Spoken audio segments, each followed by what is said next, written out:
क्योंकि चर्च जो लीडरशिप है वो तो पहले से ही 5-5 लाख रुपया लेकर खामोश बैठ चुकी थी। तो मैं आपको हजूर बता दूं कि जिन जिन लोगों ने ये 5-5 लाख रुपया आपने लिया है ना, आप ये मत सोचें कि औकाफ डिपार्टमेंट ने अपनी जेब से दिया है। यह पाकिस्तान तरीके इंसाफ की गवर्नमेंट है तो इसने अपनी पॉकेट से, या अली अमीन गंडापुर ने स्पेशल अपनी तनख्वाह से आपको पैसे दिए हैं, या ये पार्टी फंड से दिए गए, ऐसे हरगिज़ भी नहीं है। आपको कुछ चीज़ें समझनी पड़ेंगी। ये आपका अपना टैक्स है जो आपको रिटर्न मिलता है।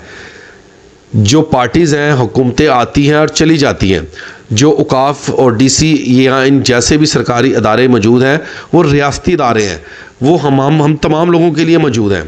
वो आप आज जाएं, या चाहे वो पाकिस्तान तरीके इंसाफ की हुकूमत हो या नहीं हो, या चाहे किसी की भी हुकूमत हो, आपके लिए अदारे 24 घंटे मौजूद हैं।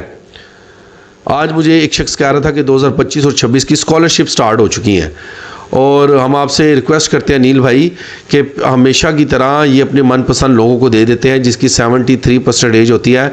अगर इनके मनपसंद लोग हैं तो ये उन्हें दे देते हैं। तो मैं अभी से बता दूं कि जो स्कूल में आप बैठकर जो फैसले करते हैं 3 लोग किसको देनी चाहिए और किसको नहीं देनी चाहिए, मैं उनके अभी नाम नहीं लूँगा, और मुझे वो तीनों लोगों का पता है, 3 से 4 लोग हैं। और इस दफ़ा तुम लोग इस तरह करके तो देखना ना, फिर इंशाल्लाह हाई कोर्ट के बाहर मिलेंगे आपके साथ, और जिधर आप ये चेक देंगे ना उधर भी बाहर मिलेंगे कि किस तरह आपने डिसाइड कर लिया है। और ये भी मैं आपको बता दूं कि हमें एक एक चीज़ की खबर होती है कि उनके बहुत सारी चीज़ों पे मैं नहीं बोलता।